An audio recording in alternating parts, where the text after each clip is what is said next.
Shaily's kitchen. ఇవాళ మన recipe వచ్చేసి ఎగ్ ఫ్రైడ్ రైస్. ఈ ఎగ్ ఫ్రైడ్ రైస్ని మరి సింపుల్గా, ఈజీగా అండ్ ఎంతో క్విక్గా, మరింత టేస్టీగా ఎలా చేసుకోవాలో చేసేద్దాం రండి. ముందుగా ఒక ముక్కుడు పెట్టుకొని తగినంత ఆయిల్ యాడ్ చేసుకోండి. దెన్ అందులోకి ఒక 3 eggs వరకు బ్రేక్ చేసుకొని యాడ్ చేసుకోండి. దెన్ అందులోకి ఒక 1/2 స్పూన్ వరకు మిరియాల పొడి యాడ్ చేసుకోండి. పెప్పర్ పౌడర్ వేసుకున్న తర్వాత ఒకసారి బాగా మిక్స్ చేసుకోండి. దెన్ అందులోకి 1 స్పూన్ వరకు కారము, 1 స్పూన్ వరకు ఉప్పు యాడ్ చేసుకొని ఒకసారి బాగా కలుపుకోండి. దెన్ అందులోకి ఒక 1/2 స్పూన్ వరకు అల్లం వెల్లుల్లి పేస్ట్ యాడ్ చేసుకొని ఒకసారి బాగా కలుపుకోండి. దెన్ అందులోకి చూపిస్తున్న విధంగా 1 స్పూన్ వరకు గరం మసాలా యాడ్ చేసుకొని ఒకసారి బాగా మిక్స్ చేసుకోండి.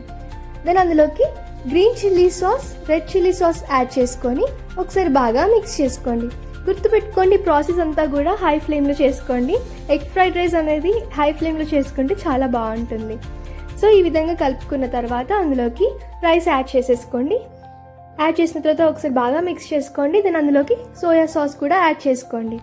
నేను ఒకసారి బాగా కలుపుకోండి. అంతేనండి, మన వేడి ఎగ్ ఫ్రైడ్ రైస్ రెడీ. హాట్గా సర్వ్ చేసుకొని తినేయడమే. ఖచ్చితంగా మీకు కూడా నచ్చుతుంది.